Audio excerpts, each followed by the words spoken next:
Hello there, and welcome to Edge of Mind. Tonight, we are going to travel somewhere very far away, not in a rush, and not all at once, but slowly the way a thought drifts across a quiet mind before sleep. We are going to follow something small and golden and human-made as it moves through the deepest silence imaginable. Something that has been traveling for nearly 50 years and has not stopped yet. Something that, right now, as you listen to this, is still moving outward, still sending faint signals back across an almost incomprehensible distance toward the small, warm planet where it began. We are going to spend some time with the Voyager probes. There are two of them, Voyager 1 and Voyager 2. They were built by human hands in the 1970s, launched within weeks of each other into a sky that must have seemed enormous at the time, and yet turned out to be only the very beginning of the distance they would eventually travel. They were sent to explore the outer planets of our solar system. And then, quietly, they just kept going. But to understand how they came to be out there, it helps to go back to 1977 and to what the world was like when they were built. The world was a particular kind of place that year. The first personal computers were just beginning to appear. The idea of the internet was something only a handful of people had even begun to imagine. Space travel was still relatively new. The moon landings had happened only a few years before, and the idea that a human-made object might one day leave the solar system entirely was something that lived mostly in the realm of careful scientific hope rather than certainty. And yet, in that year, 2 spacecraft were prepared and sent on their way. Voyager 2 launched first, on the 20th of August. Voyager 1 followed 16 days later, on the 5th of September. The numbering might seem reversed, and in a way it is. Voyager 1 was given that name because its flight path was designed to move faster, allowing it to reach Jupiter and Saturn sooner than its companion. The 2 probes were not traveling together, exactly. They were following different paths, different arcs through the solar system, each one given its own particular journey through the outer stillness. They were not large objects. Each one weighed roughly 825 kilograms, about the weight of a small car, though shaped nothing like one. They were built around a central body, with a large dish antenna extending outward, designed to stay pointed toward Earth across whatever distance they traveled. Long booms extended from the main body, carrying scientific instruments. There were cameras and magnetometers and devices for measuring plasma and the faint fields that move invisibly through space. They were built to observe and to transmit what they observed, and to keep doing so for as long as their power held. The power came from something called a radioisotope thermoelectric generator, a device that turns the slow, steady warmth of radioactive decay into electricity. There are no solar panels on the Voyager probes. This was a deliberate choice. By the time they reached the outer planets, the sun would be so distant and so dim that solar panels would have been nearly useless. So instead, the probes carry their own quiet source of warmth, a kind of internal glow that has been slowly fading for decades and that continues to fade even now. The engineers who built them were careful and meticulous and deeply aware of what they were attempting. They were designing machines that would need to function not for months, but for years, and perhaps, if everything went well, for decades. Every component was chosen with that longevity in mind. Every system was considered in terms of what it would need to endure.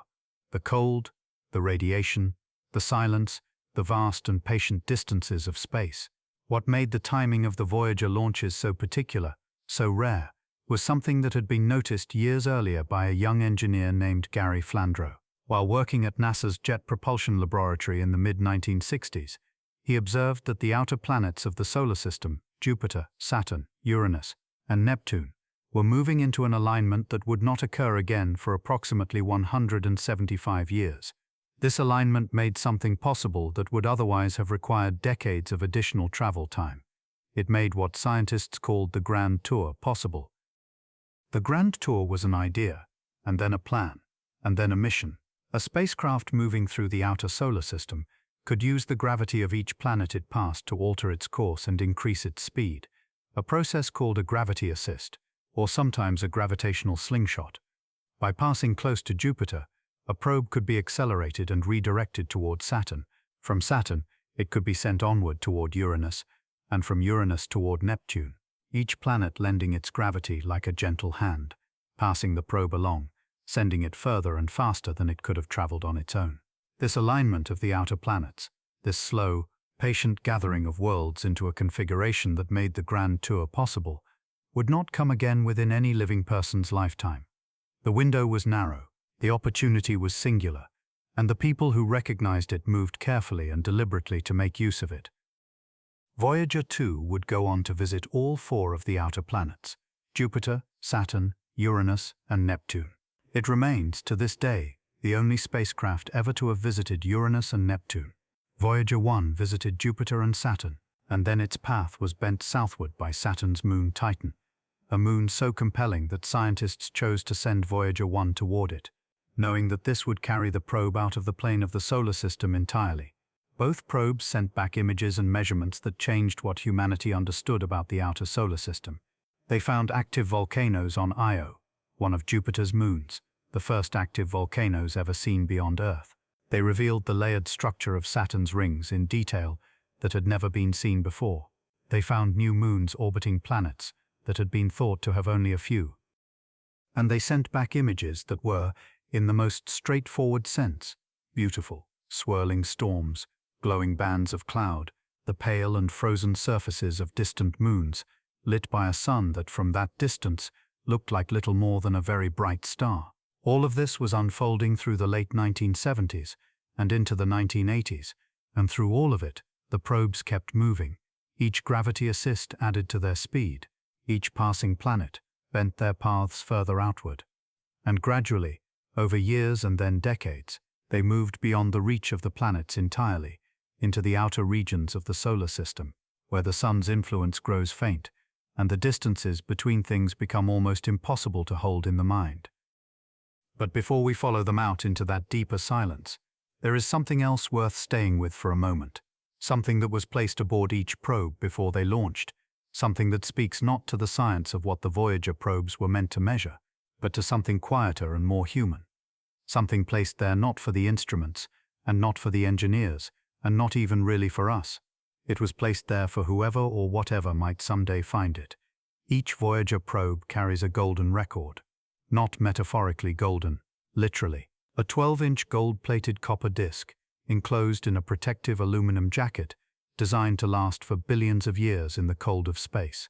On the jacket, engraved in careful detail, are instructions for how to play the record, written not in any human language, but in the language of mathematics and physics, in the hope that any intelligence capable of finding the probe might also be capable of understanding what they had found. On the record itself, encoded in the grooves, is a selection of sounds and images, and music and spoken words, a kind of portrait of Earth and of the people who live on it. The selection was overseen by a scientist named Carl Sagan, and a small committee of people who took the task with great seriousness, knowing that what they chose might be the only message humanity ever sent into the truly unknown. There are greetings on the record spoken in 55 languages. There are sounds: wind, rain, surf, the calls of birds and whales, the sound of a human heartbeat, laughter, a mother speaking softly to a child. There is music from many cultures and many centuries: Bach and Beethoven and Chuck Berry, Azerbaijani folk songs and Peruvian panpipes and a Navajo night chant. There are images encoded in the audio signal, photographs of humans, of landscapes, of cities, of children, of the planets. There is a diagram of where in the galaxy our sun can be found, for anyone who might need to find their way back to us. The record was not made with certainty that anyone would ever hear it.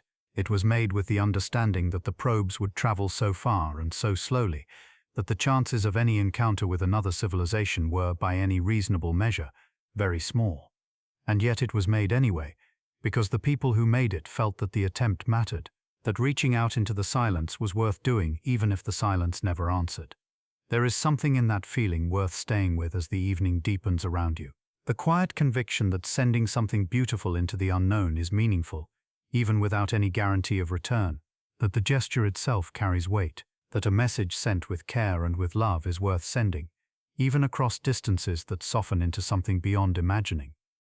The probes carried that message outward through the planetary system, past Jupiter and Saturn and Uranus and Neptune, and then beyond, into the long, slow stillness that begins where the planets end. And in the next part of this story, we will follow them there. The golden record carried something else alongside all of those sounds and images and greetings, something smaller, and in its own way more personal than any of the music or the spoken words. It carried a message from the President of the United States at the time, Jimmy Carter, written in the understanding that whoever might someday receive it would be reading words composed by a creature who had lived for only a few decades on a small world, orbiting an ordinary star. The message acknowledged this openly. It spoke of humanity as a community still young, still learning, still finding its way, and it offered the record not as a demonstration of greatness, but as a gesture of goodwill from one form of life, reaching toward whatever else the universe might hold. There was something quietly moving about that honesty. The record did not pretend that Earth was a perfect place, or that the people who sent it had solved the problems of living together well. It simply said, "We are here, and we made this, and we wanted you to know." Carl Sagan, who oversaw the selection of what went onto the record, spoke about it often in the years that followed.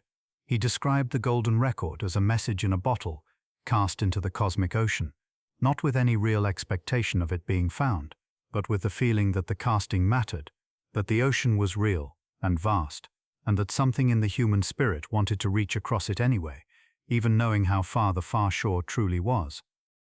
Sagan had a gift for finding the human scale inside enormous things. He could hold a number like 1 billion light-years, and then bring it gently back down to something a person could feel.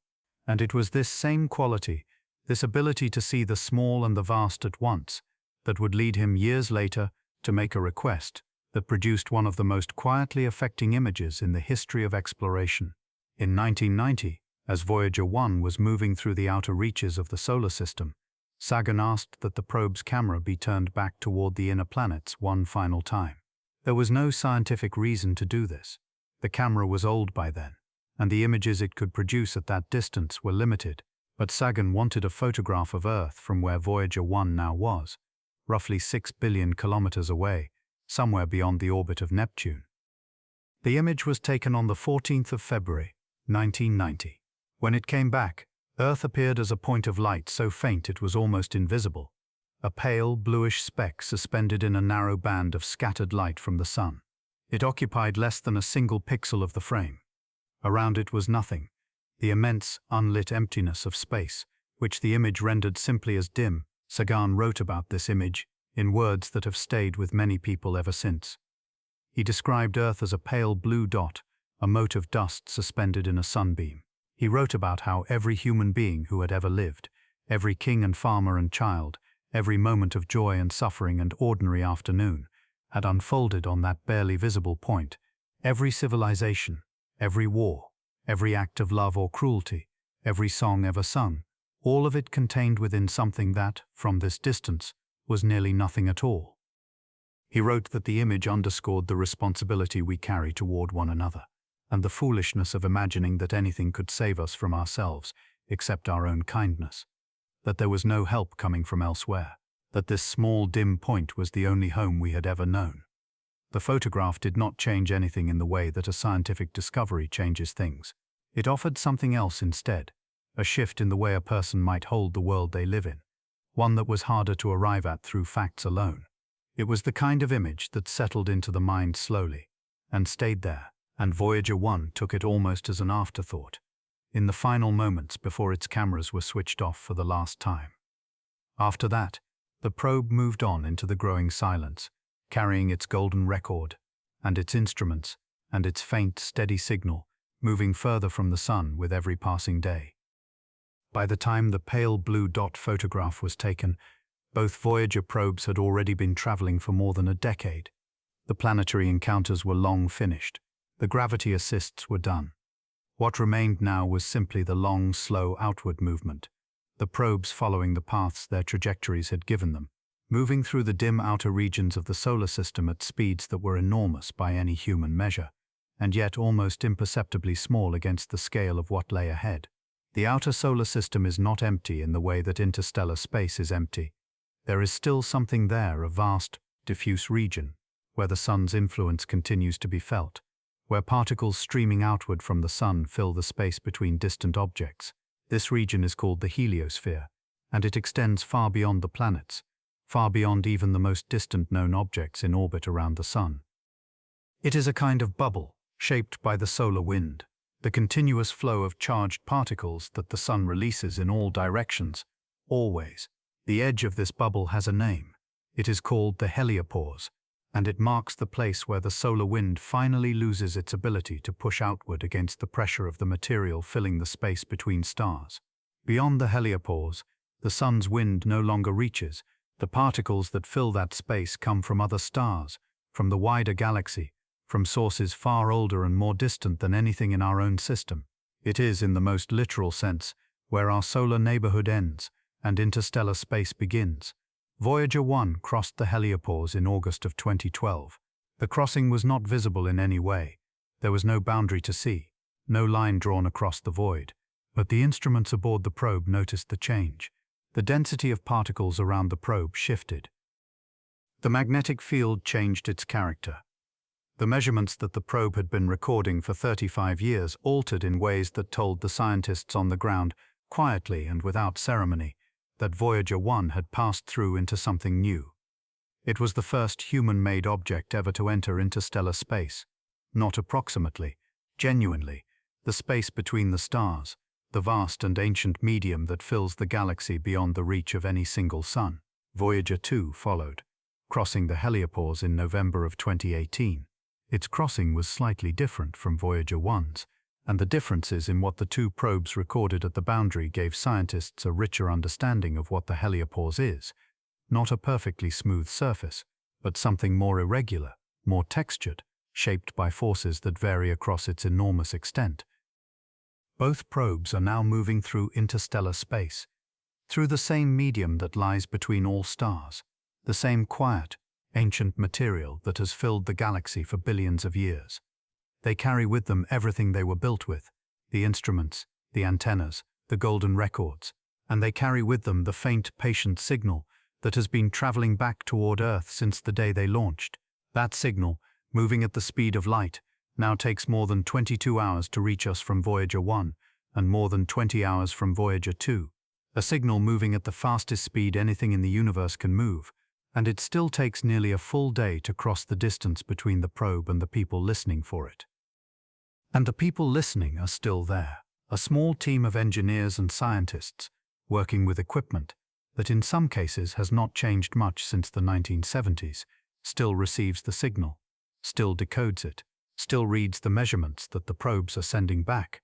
Faint now, very faint, but present, still arriving, still carrying information about what the probes are moving through, out there in the space between the stars.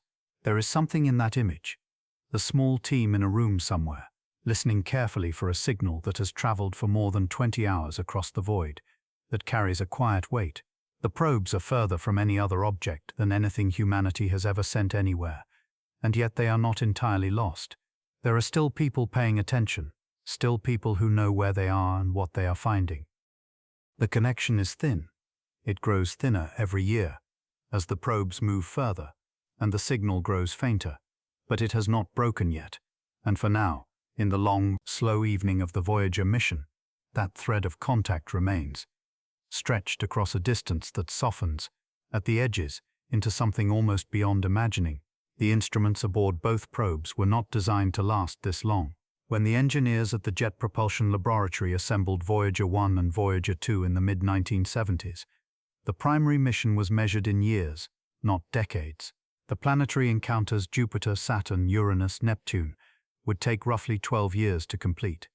Beyond that, the future of the probes was considered something of a gift, one that might or might not arrive depending on how well the hardware held up against the cold and the radiation and the long, slow passage of time. The hardware has held up in ways that no one fully anticipated. 50 years on, both probes are still functioning, not fully, not as they once were, but functioning. And the story of what has been slowly switched off, and what has been carefully kept alive, is a quiet story about priorities and patience and the particular kind of attention that a small group of people has given to two objects moving through the void. Each probe was launched with a suite of instruments designed to measure different aspects of the environments they would pass through. There were instruments for measuring magnetic fields, instruments for sensing charged particles, instruments for detecting plasma, the warm, ionized material that fills much of the space within the heliosphere. There were cameras, which gathered the images of Jupiter's moons and Saturn's rings, and the pale, distant face of Neptune. And there were instruments designed to measure things that could not be seen at all, forces and fields and particle densities that are invisible but real, present in the space around the probes at all times. The cameras were switched off long ago. There was nothing left to photograph, or rather, nothing near enough to photograph, nothing that the cameras designed for encounters with planetary surfaces could meaningfully resolve against the surrounding stillness.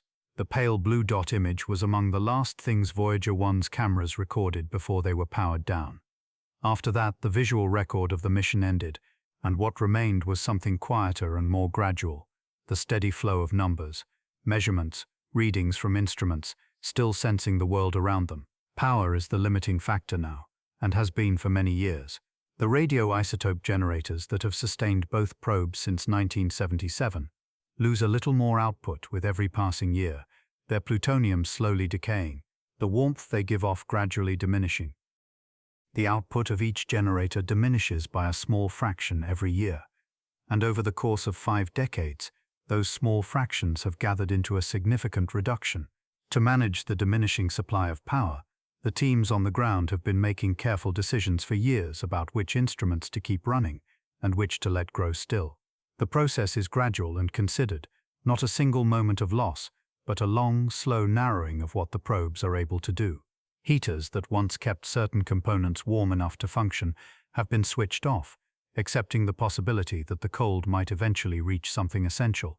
Instruments whose measurements were considered less necessary for the current phase of the mission have been powered down, freeing the small remaining supply of electricity for the instruments still sending back something worth receiving.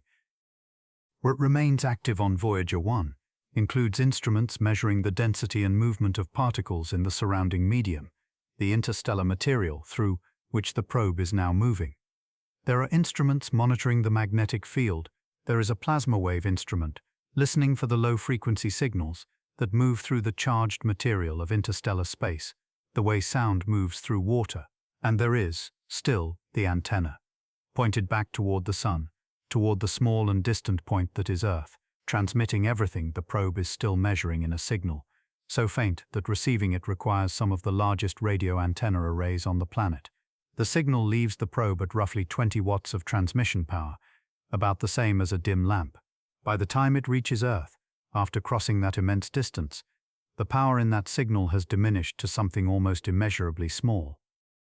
The receiving dishes of the Deep Space Network, located at 3 sites around the world so that at least one is always facing the right portion of the sky, gather that signal with great care, pooling it, amplifying it, drawing out the information it carries from the surrounding noise.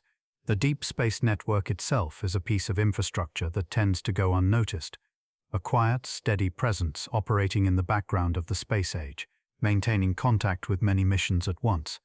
But for Voyager, it holds a particular significance. Without those dishes, the connection would simply end. The probes would continue moving, continue measuring, continue transmitting, but there would be no one to hear what they were saying. The team that works with the Voyager mission has grown smaller over the years. Some of the original engineers who built and launched the probes are no longer living, others have retired. What remains is a group of people, some of whom have given decades to this work, maintaining a connection with 2 objects, now further from Earth than anything else humanity has ever placed in motion. There is a particular quality to that dedication, something patient and unhurried, something that mirrors in a quiet way the slow movement of the probes themselves. The knowledge required to communicate with Voyager is not simple to transfer.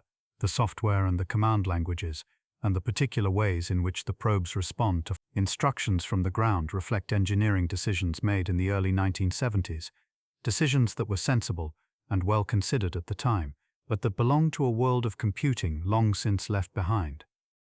There have been efforts in recent years to document this knowledge more carefully, to preserve it in ways that do not depend entirely on the memory of a small number of individuals. The concern is not a pressing one. It is simply practical. The quiet acknowledgement that the people who know how to speak to Voyager will not always be there, and that the probes themselves might outlast the fluency needed to reach them. Voyager 1 is moving at roughly 17 kilometers per second relative to the Sun. This is an enormous speed by any ordinary measure, fast enough to move across an entire continent in a matter of minutes, fast enough to circle the Earth several times in an hour, and yet against the scale of interstellar distances, it is almost still. The nearest star system to our own, a grouping of 3 stars called Alpha Centauri, lies roughly 4.2 light-years away. Voyager 1 is not moving toward Alpha Centauri. Its path carries it in a different direction entirely. But even if it were, traveling at its current speed, it would need something near 70,000 years to complete the journey. 70,000 years is a span of time that softens at the edges into something almost formless. It is longer than recorded human history by a wide measure. It reaches back to a time when the ancestors of modern humans were still moving across new continents, still finding their way into parts of the world that no member of their species had ever seen. Against that scale, the 50 years since Voyager's launch feel very small. A brief, luminous moment at the very beginning of a journey that will continue long after everything connected to it has faded. There is a star called Gliese 445, located in the constellation now known as Camelopardalis. It is a faint, dim star, not visible to the eye without assistance, unremarkable in almost every way. But Voyager 1 is moving in its general direction, and in roughly 40,000 years, the probe will pass within about 1.7 light-years of it, not near enough to enter any planetary system that might exist around it, but near enough that the word encounter feels in some loose and generous sense almost fitting. 40,000 years from now, whatever remains of the probe will drift through that region of space, still moving, still carrying its golden record, still bearing the marks of the hands that assembled it in a building in California in the mid-1970s. Whether anything will be there to notice its passing is a question that opens into a silence too wide to fill with words. For now, though, the probe is still reachable. The signal is still arriving. The measurements are still being recorded and studied by people who find meaning in what they reveal, in the particle densities and the magnetic field readings and the plasma wave data that together paint a slow, patient portrait of the medium between the stars. That portrait is something entirely new. No instrument had ever measured this place before Voyager arrived. No human-made device had ever moved through it, sensing its qualities, sending its findings home. What the probes are finding in interstellar space, the way the material there behaves, the way it differs from what the heliosphere contains, the subtle variations that Voyager 1 and Voyager 2 have recorded from their 2 slightly different positions, is genuinely without precedent, and it is still arriving in that faint signal traveling across the void, gathered by enormous dishes, decoded by a small and dedicated team, and added quietly to what humanity knows about the universe it inhabits. What the probes found out there was not what the models had predicted. Not in the specific details, not in the texture of it. Before Voyager crossed the heliopause, the boundary where the Sun's influence finally gives way to the wider medium of the galaxy, scientists had reasonable ideas about what interstellar space might be like. They had models, built carefully over decades, describing the density of the material between the stars, the behavior of cosmic rays, the way magnetic fields might be oriented in that distant region. The models were thoughtful and grounded in the best available understanding, and they were wrong in ways that turned out to be genuinely illuminating. The interstellar medium, the name given to the thin, diffuse material that fills the space between star systems, is not empty in any absolute sense.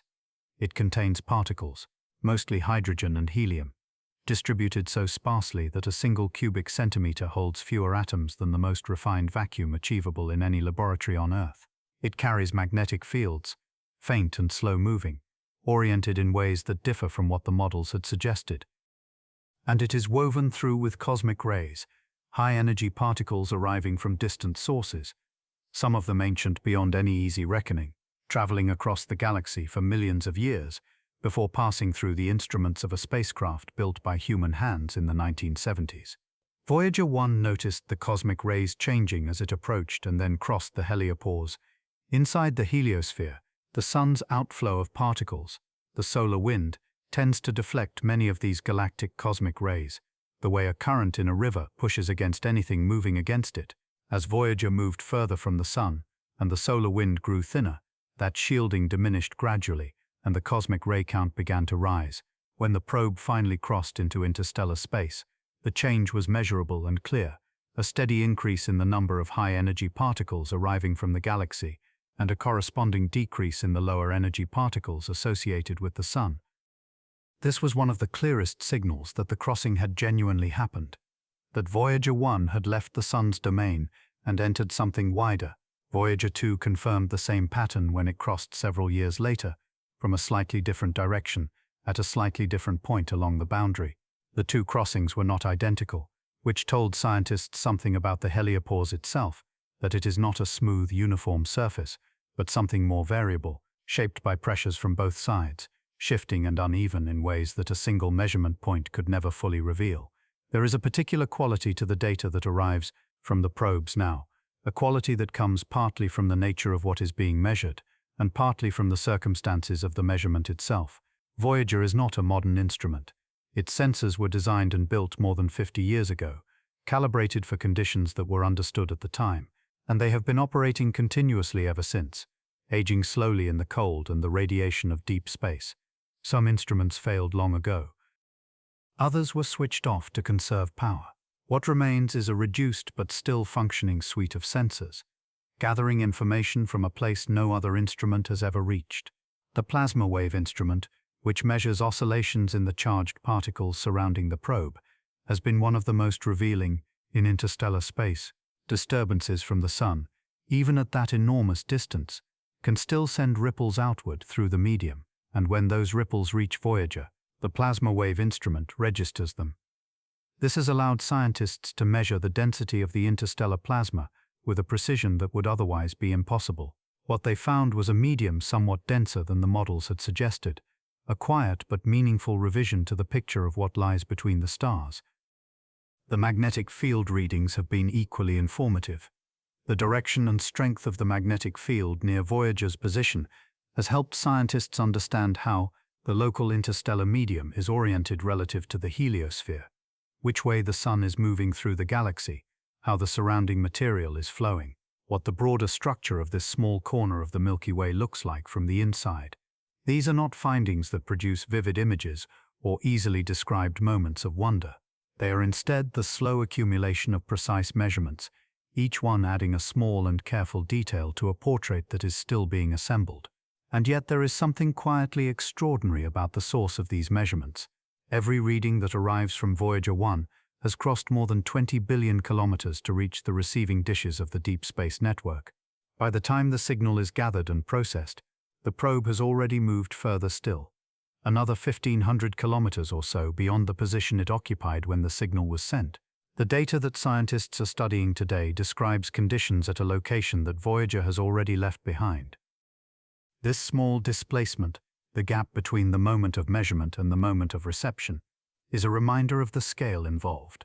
That crossing alone, light traveling at nearly 300,000 kilometers per second, spending more than 22 hours in transit, covers a distance of more than 23 billion kilometers. That is simply the distance from where Voyager is to where we are, a distance that grows by roughly 1.5 million kilometers every day, as the probe continues its slow and steady outward movement. The signal itself, when it arrives, is extraordinarily faint.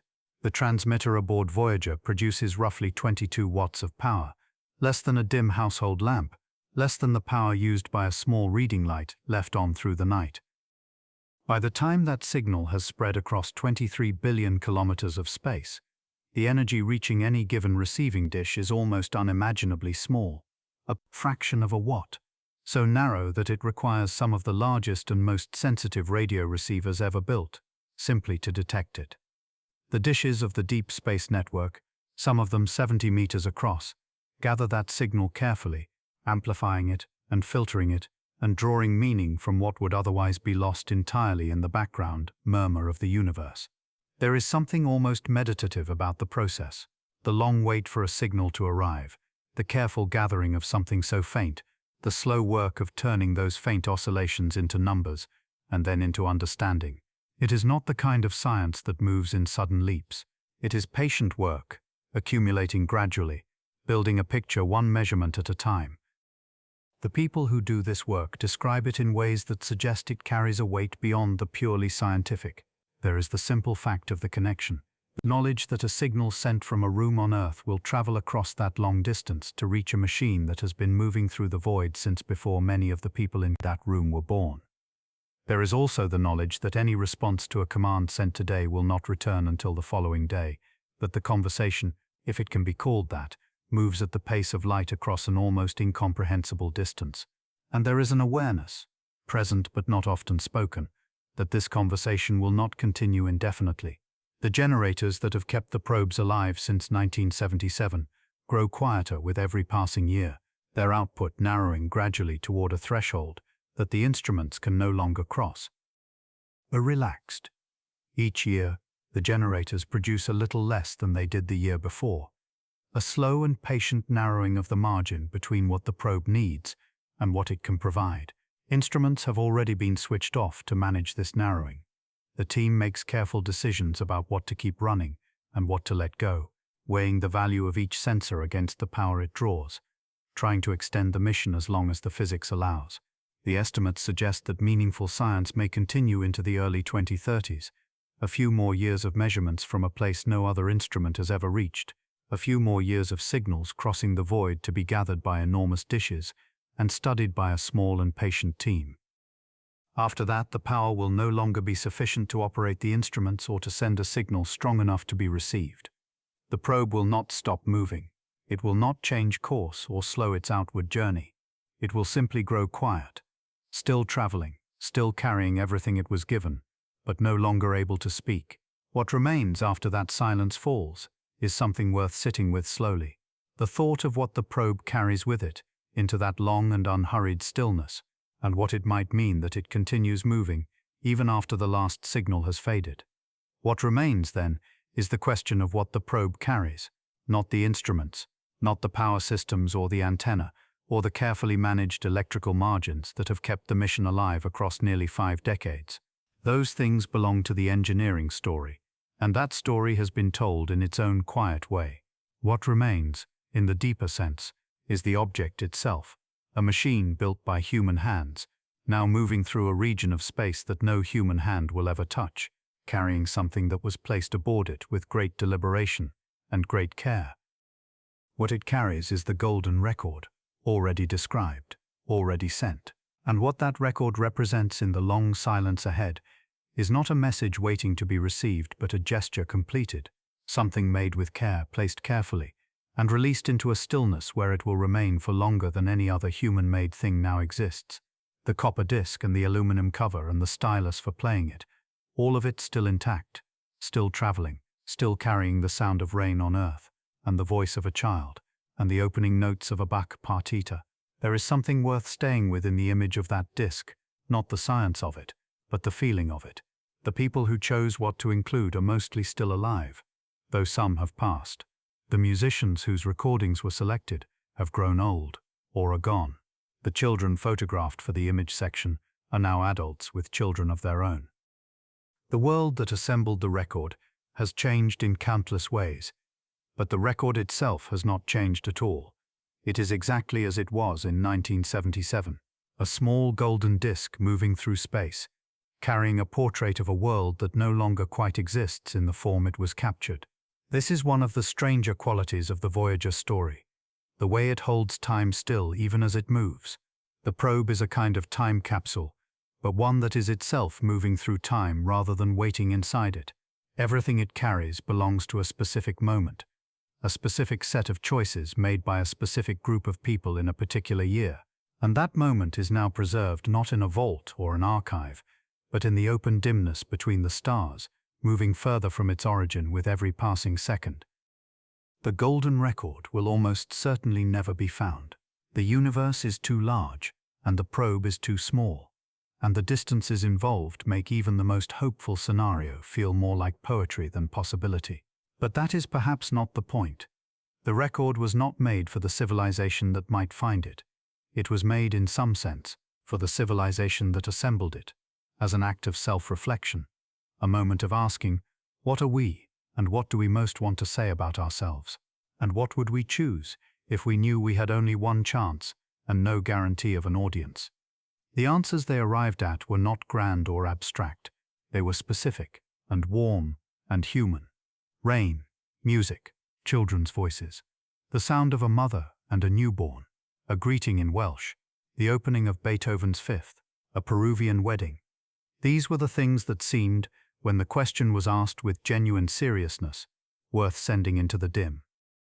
And so they were sent, and they are still traveling, and somewhere out beyond the boundary of the sun's influence, in the faint and ancient light that filters between the stars, a small golden disk is moving through a silence so complete that no sound has ever passed through it, carrying, within its careful encoding, the sound of wind in leaves and the low song of whales, and a human voice saying something warm in a language that may never be heard again. The probe moves on, and the record moves with it, and the silence around it deepens with every passing year. There is something in that image, something that takes a little time to settle, about what it means to send something into a place where no one may ever find it, and to do it anyway, with care, with music, with the voices of children, what that something is, and what it suggests about the nature of the people who built this quiet golden messenger, is worth following a little further into the dim. What that something is becomes a little clearer when you follow the probe past the golden record and into what came next, into the years after the grand planetary tour was complete, after the last close encounter had passed, and Voyager 1 was moving outward through the quieter reaches of the solar system, with nothing left to photograph and nowhere particular to be. It was during this long, unhurried drift that Carl Sagan made a request. He had been thinking about it for years, not as a scientist exactly, but as someone who had spent a great deal of his life trying to hold both the scale of the universe and the smallness of human experience in his mind at the same time. He asked the mission team to turn Voyager 1's camera around, to point it back toward the sun, toward the inner planets, toward home. There was some resistance to the idea. Pointing the camera toward the sun risked damaging it, and by that point in 1990, the camera had largely served its purpose. The planetary encounters were finished. There was little scientific reason to use it again, but Sagan pressed gently, and eventually the request was granted, and on the 14th of February in that year, Voyager 1 turned and looked back. The photograph it returned was called the pale blue dot. Earth appeared in it as a single point of light, barely visible, suspended in a ray of scattered sunlight that crossed the frame like a faint ribbon. The planet occupied less than a single pixel. It was by any measure almost nothing. A mote, a suggestion, a faint smudge of color in an otherwise featureless expanse of dim. Sagan wrote about the image in a way that has stayed with many people long after they first encountered it. He described the planet as a pale blue dot, suspended in a sunbeam, and he asked the reader to consider what that image meant, not as a scientific observation, but in terms of what it revealed about the position of human life within the larger order of things. He noted that every person who had ever lived had lived on that dot, every king and farmer, every child and elder, every act of cruelty and every act of generosity, all of it had unfolded on that faint, barely visible point of light. Every war ever fought had been over a portion of that dot. Every civilization that had risen and faded had done so in that same small place. He was not saying this to diminish those things. He was saying it to place them in a frame that most people never have occasion to use. The frame of distance, the frame of scale, the frame that Voyager 1's camera offered just once, before the cameras were switched off for good. What the photograph did, and what Sagan's words about it continued to do, was make the familiar strange in a way that felt clarifying rather than unsettling. The Earth, seen from 6 billion kilometers away, is not something to fear. It is, if anything, more precious for being so small, more worth attending to, more worth the care that its inhabitants so often forget to extend to one another and to the world they share. There is a particular quality to that image that is worth staying with a little longer. It was taken by a machine that had no awareness of what it was doing. Voyager 1 did not know it was looking back. It simply received an instruction, oriented its camera, opened its aperture, and recorded what was there. The meaning of the image was entirely a human addition, something layered onto the data by the people who received it, and by the man who had asked for it to be taken. And yet the image carries that meaning so completely that it is difficult to separate the two. The pale blue dot feels significant, not because anything in the photograph declares it to be, but because the distance from which it was taken makes visible something that is always true and almost never seen, that the Earth is a world among worlds, that it floats in an enormous and mostly empty space, that its boundaries, which feel so solid from within, are invisible from any meaningful remove. Sagan passed away in 1996, 6 years after the photograph was taken. He did not live to see Voyager 1 cross the heliopause, did not live to see the confirmation that a human-made object had entered the space between the stars. But the photograph he asked for, the image that required turning the camera around and looking back instead of forward, remains one of the most quietly affecting things the Voyager mission ever produced, not because of what it shows, because of what it asks. The question it carries is not a scientific one. It does not concern orbital mechanics or plasma density or the behavior of charged particles at the edge of the sun's influence. It concerns something older and harder to name, something about what it means to be alive on a small world in a large universe, and whether that smallness diminishes the experience or whether it makes it in some way more luminous. The Shugan believed it made it more luminous. He believed that the pale blue dot was not a reason for despair, but a reason for a particular kind of attentiveness, a reason to be more careful with one another, more aware of what is shared, more willing to extend the same patience and warmth that the image itself seemed to call for. Whether or not that belief has taken hold in the decades since the photograph was returned, the image itself endures. It has been shared and described in so many different contexts that it has become something close to an emblem, not of any particular tradition, but of a certain way of seeing, a way that requires distance, a way that requires the willingness to look back instead of always forward. Voyager 1's cameras were switched off not long after the photograph was taken. There was no longer enough power to justify running them, and there was nothing in the featureless space ahead that they would have been able to capture.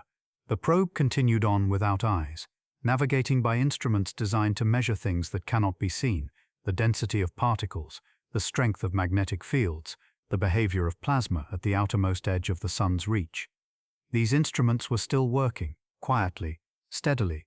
They continued to gather information about the environment through which the probe was passing, and that environment, as Voyager moved further out, was growing stranger and more unfamiliar with every passing year. The region beyond the planets is not empty in the way that interstellar space is empty. The sun sends a constant stream of charged particles outward in all directions, a flow called the solar wind, which fills the entire solar system with a faint moving medium. This wind does not simply stop at some neat boundary. It gradually weakens as it moves further from the sun, losing energy, slowing, growing thinner. At a certain distance, it slows enough that the pressure from the material between the stars, the interstellar medium, begins to press back. This region, where the solar wind and the interstellar medium meet and hold against each other, forms the outermost boundary of the heliosphere, the sun's breath and the wider galaxy's breath, meeting in the faint and distant reaches of space. Voyager 1 passed through the inner edge of this region in the early 2000s, entering a zone where the solar wind was slowing and becoming compressed. The instruments registered the change. The data that returned to Earth showed a medium that was no longer behaving as it had, closer to the sun, denser in some ways, more variable, as though the probe had entered a place where two very different kinds of space were pressing gently against each other. Relaxed, this zone lasted for years. Voyager moved through it slowly, its instruments recording the gradual shift from one kind of space to another. And then, in 2012, the readings changed in a way that was unmistakable. The solar wind particles that had been present throughout the entire journey, the particles that connected the probe, however faintly, to the sun that had launched it, were gone. In their place was a different population of particles, older and more diffuse, belonging not to the sun but to the galaxy itself. Voyager 1 had crossed the heliopause. It had entered interstellar space, the space that exists not within any star's influence, but between the stars themselves, in the long and ancient quiet that fills most of the galaxy. The announcement was made with the measured language that science tends to prefer, but beneath that careful language was something that had no precise scientific name, a recognition that something had happened which had never happened before. A human-made object built by hand, assembled from materials drawn from the Earth, carrying instruments designed in laboratories and warmed by the slow decay of plutonium, had left the solar system. It was in the space between the stars now, not near another star, not moving toward anything in particular, simply between, in the vast and mostly empty medium that separates one stellar system from the next. The signal confirming this traveled back to Earth at the speed of light, taking more than 17 hours to arrive. By the time it was received and analyzed and understood, the probe had already moved further still, another several 100,000 kilometers beyond the boundary it had just crossed. It did not slow. It simply continued, as it always had, moving steadily outward into a region of space that no object from Earth had ever entered before. And what that region is like, what Voyager's instruments have been sensing in the years since the crossing, and what the data returning from that distance is beginning to reveal about the nature of the space between the stars, is where this story moves next. The interstellar medium is not nothing. That is the first thing the instruments made clear. Before Voyager crossed the heliopause, there had been a long-standing assumption, reasonable and based on the best available understanding, that the space between the stars would be extraordinarily sparse, emptier perhaps than anything the probe had moved through during its long passage outward. And in terms of ordinary matter, that assumption holds. There are no clouds of gas here, no trails of dust, no loose collections of rock or ice drifting in slow orbits. The interstellar medium is thin in ways that are difficult to describe using any scale drawn from ordinary experience. But it is not featureless, and what Voyager has been sensing in the years since the crossing has gradually, quietly, begun to fill in a picture that was previously only sketched in outline. The medium between the stars carries its own magnetic field, a field that belongs not to the Sun but to the galaxy itself, shaped over billions of years by the movement of stellar material, the slow stirring of ancient gas clouds, the long aftermath of stars that ended their lives in distant regions of space. Voyager's magnetometer, still functioning, still sensitive, registered this field on the other side of the heliopause and found that it was oriented differently from the Sun's field, tilted at an angle, following a direction set not by our star, but by forces operating at a galactic scale. Relaxed, this was not entirely unexpected, but having an instrument actually measure it, from inside the medium itself, rather than from a distance, that was something different. That was confirmation of a kind that models and calculations can only approximate. The density of electrons in the interstellar medium has also been measured in ways that were not possible before. In 2012 and again in 2014, the Sun released large outflows of energy that sent waves of pressure moving outward through the solar wind, and eventually, beyond the heliopause and into the medium surrounding it. When those waves reached Voyager, the plasma around the probe, the faint, diffuse population of charged particles that fills interstellar space, began to oscillate. It moved, in a sense, like a very quiet bell struck from an enormous distance.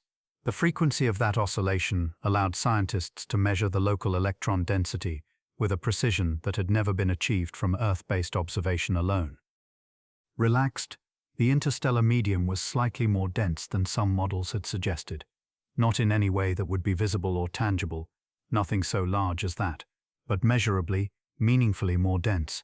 And that measurement, drawn from a probe more than 20 billion kilometers from the Sun, refined the understanding of the environment through which all nearby stars are moving, including our own. Voyager 2 crossed the heliopause in 2018, entering interstellar space at a different location and a slightly different angle than Voyager 1 had 6 years earlier. Having two probes cross the boundary at different points made it possible, for the first time, to compare conditions at two separate locations along the heliopause, to begin to understand whether this boundary is uniform or whether it varies from place to place. It varies. The information from Voyager 2's crossing showed differences from what Voyager 1 had encountered. Differences in temperature, in the behavior of the solar wind at the boundary, in the precise way the transition from one medium to the other unfolded. The heliopause is not a smooth, even surface enclosing the solar system like a perfect shell. It is more irregular than that, shaped by the pressure of the solar wind, by the direction of the Sun's movement through the galaxy, by forces that shift and change over time. Voyager 2 also carries a working plasma science instrument that Voyager 1 lost the use of back in 1980. This means that Voyager 2 can measure the plasma of the interstellar medium more directly. The two probes, moving in different directions through the same general region of space, have become something like a pair of listening posts, each gathering what the other cannot, each sending back a partial picture that, when held alongside the other, becomes something more complete. The signals from both probes are extraordinarily faint by the time they arrive at Earth. Voyager 1 transmits with a power of roughly 22 watts, about the same as a dim household lamp.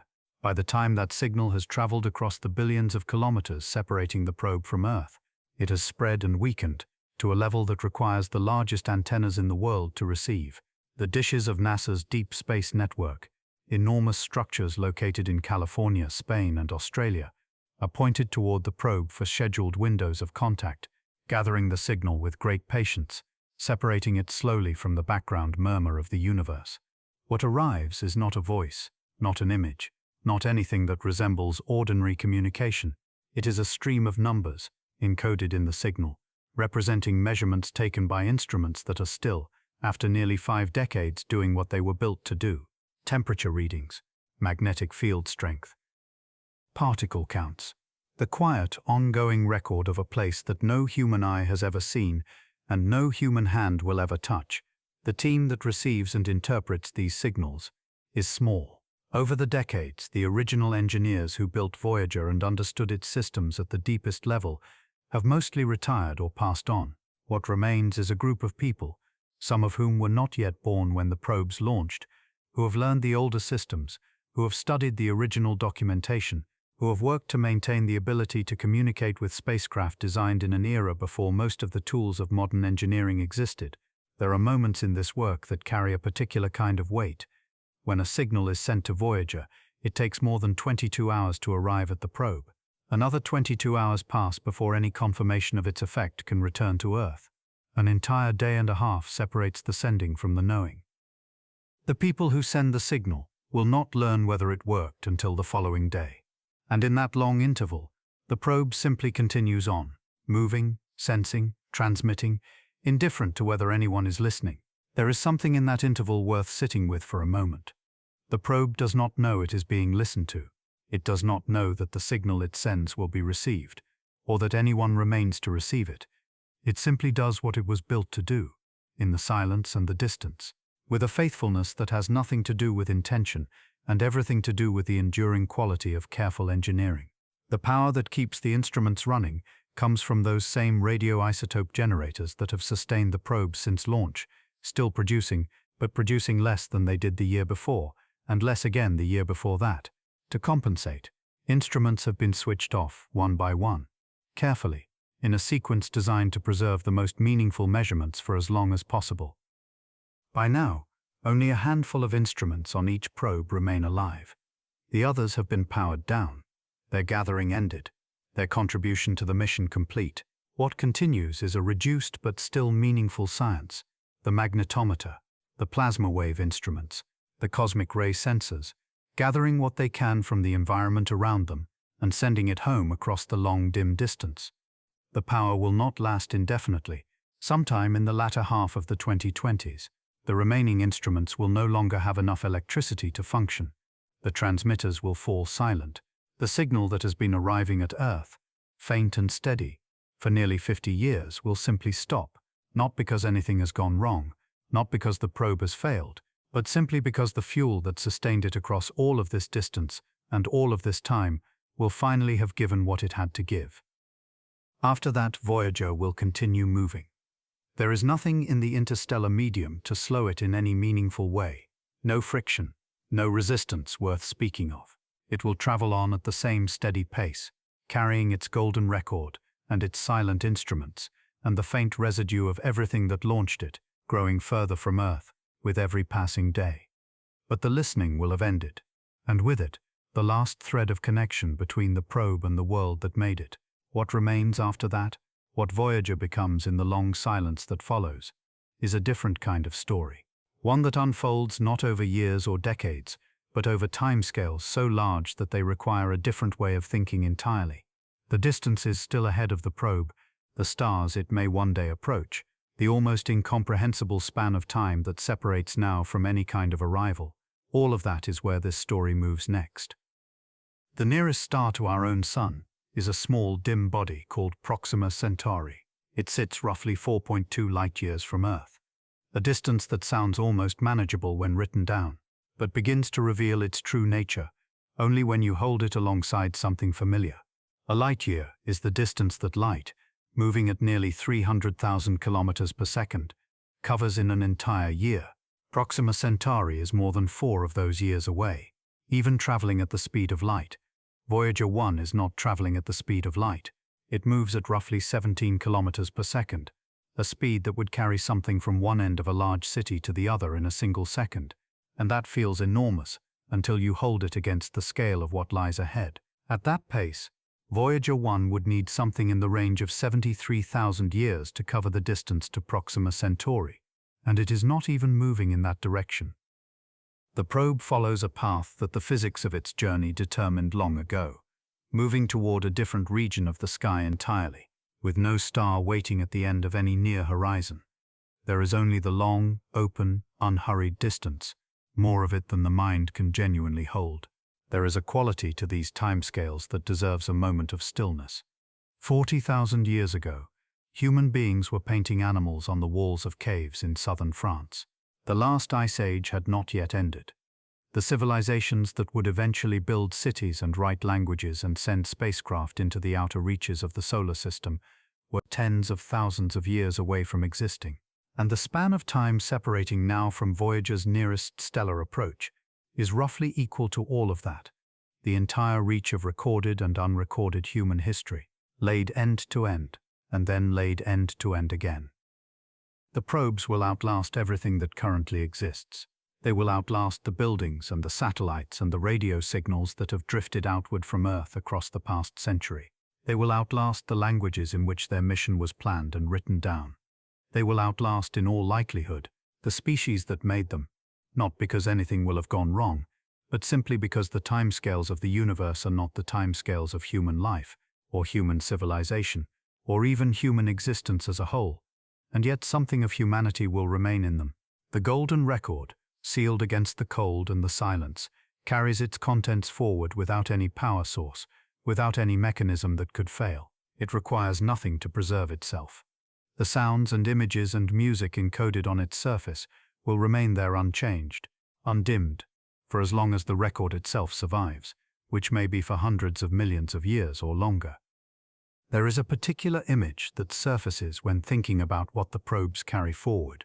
Not the record itself, but the idea of it, the idea that people sat together and thought carefully about what a human being is, what the Earth sounds like, what music means, what a mother and child look like, what it feels like to be alive on this particular world. And then they encoded all of that into something small enough to attach to a spacecraft and send outward into the longest silence imaginable. The gesture was made without any expectation of response. It was made because it seemed, to the people who made it, like the right thing to do. That quality, doing something careful and meaningful, without any expectation of return, runs through the entire Voyager mission in ways that become more visible as the years accumulate.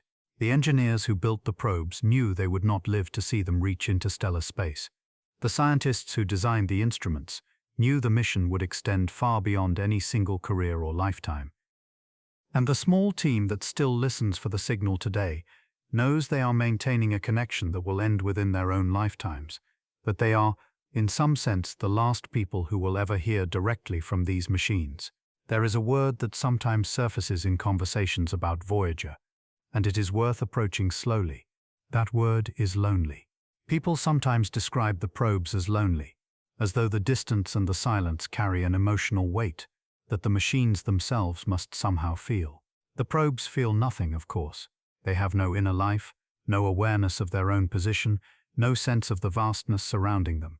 And yet the word keeps returning, because it points at something real, not something the probe experiences, but something the human mind experiences when it tries to hold the image of that small machine, moving through an emptiness, so complete that no adequate comparison exists. The silence of interstellar space is not merely the absence of sound. Sound requires a medium, molecules close enough together to carry a vibration from one to the next. In the interstellar medium, the density of matter is so low that the very concept of sound becomes almost meaningless. There are particles out there, drifting slowly between the stars. Hydrogen atoms, helium, traces of heavier elements, all of them separated by distances so large that they almost never encounter one another. Voyager moves through this not as something passing through a substance, but as something moving through a near-perfect emptiness, surrounded on all sides by a quiet that has no flaw. And still, it moves. Still, the instruments gather what little there is to gather. Still, the signal travels homeward across all of that distance. Fainter now than it has ever been, but present, arriving, being received by the patient dishes of the deep space network, and carefully separated from the soft background murmur of everything else the universe is quietly saying. The people who do this work describe it in ways that are often understated, almost matter of fact. They speak of scheduled contacts, of data rates, of power margins, and instrument health. But beneath the technical language, there is something else, a quiet devotion to maintaining a connection that most of the world has long since forgotten exists. They are listening for something that launched before many of them were born, something that has been moving outward every single day of their lives, something that will fall silent within the span of years still ahead of them. When the signal finally ends, when the transmitters grow too cold, or the power falls too low to sustain them, there will be a last contact, a final window in which the deep space network listens, and the signal arrives, and the numbers are recorded, and then a window in which the dishes listen, and nothing comes. The silence will be indistinguishable, at first, from any ordinary gap between contacts. It will take time to be certain, but eventually the certainty will settle, gently, without drama, and the mission will be understood to have ended. The probe will not stop. It will simply become unreachable, moving on through the interstellar silence the way it has always moved, steady and unhurried, carrying everything that was placed aboard it into a future so distant that it belongs to no one currently alive, and to no one who will be alive for a very long time to come. What that future holds, what the universe looks like on the far side of all those millennia, what becomes of the small golden record traveling through the long, dim reaches between the stars, is where this story moves next. What that future holds is, in one sense, completely unknowable. No one alive today will see it. No instrument currently in existence could observe it. The distances involved are so far beyond ordinary comprehension that even the most practiced scientific mind can only approach them indirectly through numbers that, when spoken aloud, lose their meaning almost immediately. Voyager 1 is currently moving at roughly 17 kilometers every second. That sounds, at first, like a considerable speed, and measured against anything on the surface of the Earth, it is. But measured against the distances that lie ahead, 17 kilometers per second is something closer to patience made physical, a slow, steady wandering through a space so vast that the speed almost ceases to matter. The nearest star system to our own is Alpha Centauri, a small grouping of stars lying roughly 4 light-years away. A light-year is the distance light covers in a full year, and light moves at nearly 300,000 kilometers every second. At its current pace, Voyager 1 would need somewhere in the range of 73,000 years to cover that same distance. And it is not even heading in that direction. It is heading somewhere else entirely, moving along a path that will carry it through the long open reaches of the galaxy without any particular destination in mind. There was never a destination. There was only the direction that the planetary encounters gave it, and the momentum that has been carrying it forward ever since. This is one of the quieter truths of the Voyager mission, that the probes are not going anywhere in any meaningful sense. They are simply going, moving outward along lines shaped by gravity and timing, and the careful work of the people who designed their trajectories, with no arrival waiting at the end, no shore toward which they are gradually drawing near.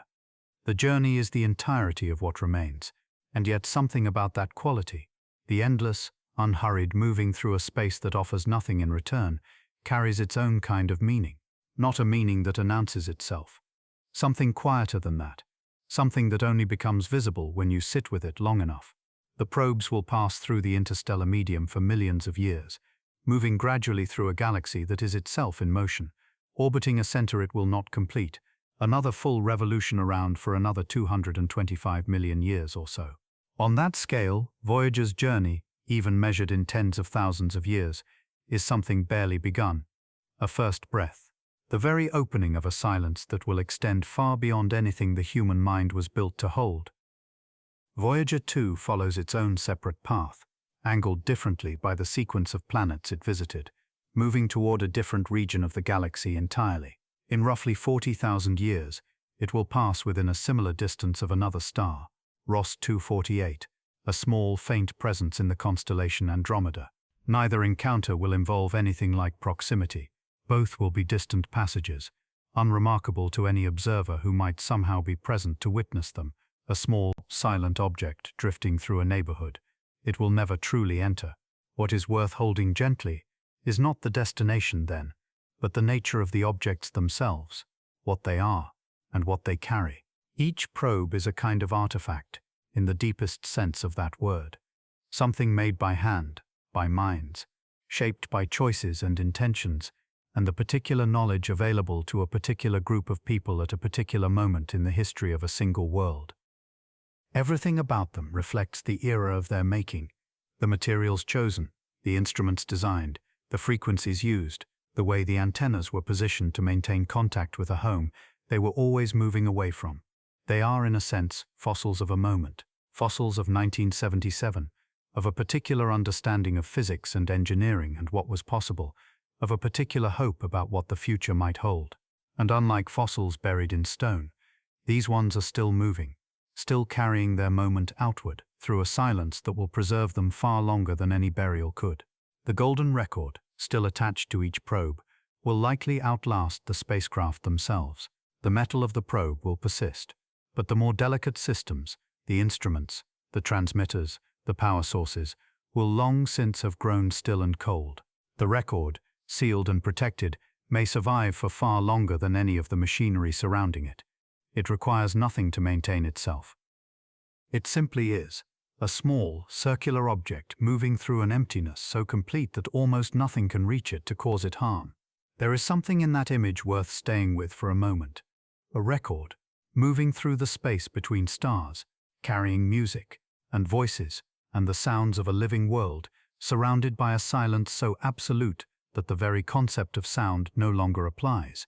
The music woven into its surface will never be heard in the place where it now travels. There is no medium to carry it, no air to shape it into waves, no ear to receive it, and still it moves forward, carrying the possibility of sound through a place where sound cannot exist. That is not a sorrowful image, though it might seem like one at first.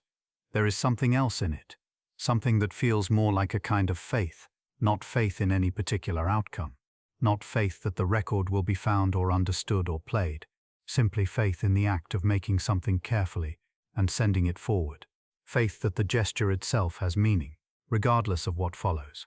The people who built the probes and chose what to place on the record were not naive about the odds. They understood the distances. They understood that the chances of the record ever being found were vanishingly small, so small that the number might as well be considered nothing for any practical purpose. And they made it anyway. They sat together and chose music and voices and images and greetings in dozens of languages, and they encoded all of it with care, and they attached it to a spacecraft and sent it outward into a silence they knew would likely hold it forever.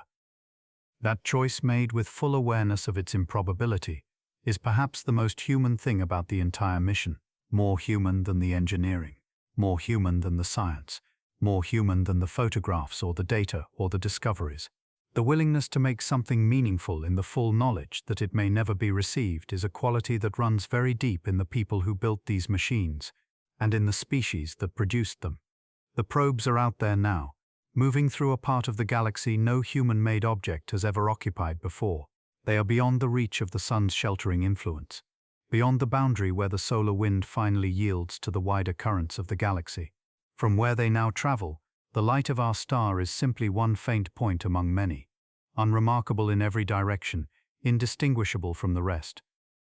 From where Voyager 1 now moves, the sun is a star, not a sun, just a star, one of the dimmer ones in a particular region of sky, offering no warmth, casting no particular light, giving no sense of home or center. The Earth, if it could be seen at all from that distance, would be invisible, lost entirely in the glow of its own star, too small and too faint to resolve even with instruments far more sensitive than any currently imagined. And yet something from that invisible world is still moving outward through all of that distance, carrying within it the evidence that the world exists, that it was once warm and full of sound, that living things moved across its surface, that some of those living things looked outward and wondered, and then did something about the wondering. The people still listening for the signal are a small group, fewer than you might expect for something of this scale. They work in shifts, monitoring the data that arrives after its long journey across the outer reaches of the solar system's edge, watching for the faint pattern that tells them the spacecraft is still there, still moving, still sending. Their work is patient by nature. The signal arrives, and they receive it, and they note what it carries, and the day continues. There is something quietly worth noticing about that kind of attention, the willingness to listen carefully for something so faint, across a distance so immense, for decades at a time. Most of what the probes now sense is the interstellar medium itself, the thin, slow-moving material that fills the space between stars, charged particles, magnetic fields so diffuse they would be imperceptible to any instrument less sensitive than the ones these probes carry. The data does not announce itself. It arrives as numbers, as measurements, as small shifts in the readings that tell a careful observer something about the nature of a region no instrument has ever sampled before. Each piece of that data is genuinely new. Not new in the sense of surprising, but new in the most literal sense. Information gathered from a place no measurement has ever reached, describing conditions that existed only as estimates and models until the moment the probes began moving through them. Every reading extends the map a little further into territory that was, until very recently, entirely unmeasured. And the probes are still moving through it, still sensing, still transmitting their signals, growing fainter with every passing year as the distance widens and the power slowly diminishes. The signal that arrives on Earth is so faint that it requires some of the largest antenna systems on the planet to receive it at all. Enormous dishes, tilted carefully toward a precise point in the sky, listening for something quieter than almost anything else they are asked to hear. That image, the great dish tilted toward the outer dim, waiting for a whisper from something very far away, carries within it the full weight of what this mission has become. Not a triumph only, though it is that, not simply a scientific endeavor, though it is that as well. Something more like a relationship, sustained across an impossible distance, between the people who built these machines and the machines themselves, still moving faithfully outward, through a silence that deepens with every passing hour. And so we arrive at the end of something, though the probes themselves arrive at nothing of the kind. There is no destination waiting for them, no shore, no moment of arrival that will be recorded or celebrated or even noticed by anyone still living. Voyager 1 and Voyager 2 will simply continue, as they have continued for nearly 5 decades now, following the gentle and undeviating pull of the momentum given to them long ago by people who are mostly gone. The universe offers no resistance, and so they move. What remains, here on this side of the silence, is something harder to name than data or distance. It is something closer to a feeling, the particular quality of knowing that an object you cannot see, cannot touch, and cannot reach is nevertheless real and present and moving, and yours in some quiet sense that does not require ownership to be true. It belongs to the species, to the long, slow effort of a creature that looked outward and refused to look away, the engineers who still listen, and there are some, still, after all this time, describe their work in ways that are difficult to separate from something like devotion, not the dramatic kind, the ordinary kind, which is always more enduring. They arrive. They monitor. They note what comes in and compare it against what came before. They are, in the most literal sense, keeping in touch with something very far away, maintaining a correspondence across a distance that would take light itself more than 20 hours to cross in one direction. When they send a signal to Voyager 1, the reply does not arrive until the following day. The conversation moves at the speed of light, and still it is slow. There is a quality to that slowness that is worth sitting with for a moment. Most of what fills our days moves at a pace that leaves little room for stillness. Messages arrive and are answered within seconds, and information flows in from every direction without pause. But the signal from Voyager moves at the fastest speed the universe permits, and still it takes most of a day to complete a single exchange. The universe is not in a hurry, and the probes, in their patient outward motion, have taken on something of that quality, unhurried, steady, indifferent to the urgency of the world they left behind. The power that sustains them comes from the slow decay of plutonium, a process that has been diminishing steadily since 1977, giving off a little less warmth with every passing year. The instruments have been turned off one by one, as the available power has narrowed, each shutdown a small farewell to a piece of what the probes once were. What remains active is only what is most essential: the systems that sense, the systems that transmit, the systems that keep the antenna pointed homeward. Scientists expect that around the early 2030s, the power will have diminished enough that transmission will no longer be possible. The signal will simply stop arriving. The great dishes will tilt toward the familiar point in the sky and find nothing there, or rather, find only the background murmur of the universe, which was always there beneath the signal, patient and vast. When that happens, the probes will not stop moving. They will not slow or drift or change course in any meaningful way. They will simply continue, as they have always continued, following the line of their momentum through a region of space where there is nothing to slow them and nothing to pull them from their path. They will move in silence, not a new silence, but the same silence they have always moved through, only now without the thin thread of radio contact connecting them to the world that made them. And they will keep moving for a very long time, longer than any number spoken aloud can quite convey. In roughly 40,000 years, Voyager 1 will make its nearest approach to the star now known as Gliese 445, that same faint, dim point mentioned earlier, not 40,000 years from the beginning of the mission. 40,000 years from now, civilizations will have risen and dissolved. Languages will have emerged and gone silent. The coastlines of continents will have shifted. Whatever humanity becomes in that span of time, if it becomes anything at all, will bear almost no resemblance to the people who sat in a room in the 1970s and chose what music to place on a golden record. And through all of that, the probe will simply move, 40,000 years of uninterrupted motion through a medium so thin it barely deserves the name, no friction, no resistance, only the slow, patient unfolding of distance. Relaxed, there is something in that image that is very difficult to hold in the mind all at once. The human sense of time does not naturally extend to scales like that. We understand decades, dimly understand centuries, and begin to lose our footing somewhere around millennia. 40,000 years is simply too large to feel, and yet it is the number, and the probe will live it out in full. Whether or not any mind capable of comprehending it remains to notice. What the mission leaves behind, here, now, on the near side of all that distance, is something more immediate and more personal than any of those vast numbers. It is the record of a particular moment in the life of a species, a moment when the technology existed to reach beyond the solar system, and when enough people cared enough to use it carefully and with intention. A moment when someone thought to include a piece of music, a spoken greeting, the sound of wind and rain and a human heartbeat, and to send all of it outward as a kind of offering to whatever might someday be listening. That moment is preserved now in a way that almost nothing else from this era will be. The digital records of this century will likely not survive 1,000 years without active maintenance. The physical artifacts will erode, the buildings will fall, but the probes, moving through the near stillness of interstellar space, will remain essentially unchanged for millions of years, perhaps longer. The golden record, sealed against the void, will hold its contents in the same condition they were placed there.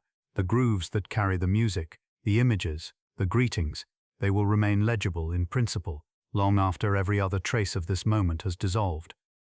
There is a kind of permanence in that which is almost impossible to find anywhere else in human experience. Not the permanence of stone, which erodes, not the permanence of memory, which fades. The permanence of motion through a medium that offers nothing to wear things down, a silence so complete and so gentle that it preserves whatever moves through it without effort, without intention, simply by being what it is, and so the probes move through it, carrying their small cargo of human sound and image and intention, growing slowly fainter to the instruments that listen for them, but no smaller in themselves, no less real, no less present in the galaxy they now inhabit, alongside every other object in the sky. The people who built them could not have known, in 1977, that the mission would still be spoken of nearly 50 years later, with this particular quality of feeling, something between pride and tenderness, and a faint, unnameable ache. They hoped, perhaps. They worked with care, which is its own form of hope. They chose the music and the greetings and the images with a seriousness that suggests they understood, at some level, that they were doing something that would outlast them. They were right about that. It has outlasted them, and it will outlast the rest of us as well, moving steadily outward through a silence that is not empty, but simply very, very still, carrying within it the evidence that we were here, that we were curious, that we reached as far as we could reach, and then sent something further still. On evenings like this one, when the sky above is full of stars that are themselves full of distance, there is a quiet comfort in knowing that something we made is out there among them, not lost exactly, though it is beyond finding, not gone, though it is beyond reach, simply moving, as it has always moved, through the long and unhurried stillness between the stars, still moving, still carrying what it was given. Still, in some sense that is difficult to put into words but easy to feel. On its way, the signal that still reaches us from Voyager 1 arrives after more than 22 hours of traveling at the speed of light. By the time it settles into the receivers of the Deep Space Network, the probe has already moved further still. It is always ahead of its own voice, always slightly beyond the last known position, always a little further into the quiet than anyone can quite account for in real time. Relaxed, there is something in that detail, the signal arriving late, the probe already gone on, that feels like a gentle lesson in the nature of presence itself. We are always receiving what something was, not what it is.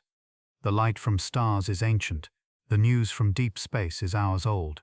Even the person sitting nearest to us is in some tiny and unmeasurable way already in a slightly different moment than we are. Everything we perceive arrives with a small delay, and we call it the present anyway, because it is close enough, and because presence has never required perfect simultaneity to be real. The probes are real, their motion is real, the record sealed within each one is real, and the sounds it carries, the music, the voices, the long low murmur of a living world, are as real now as the day they were pressed into gold. Out there in the stillness, they remain, and here, on the small warm planet that made them, something in us remains with them, some part of the imagination that refuses to stop following them outward, that finds in their continued motion a quiet and sustaining kind of comfort. Thank you for being here tonight. Good night.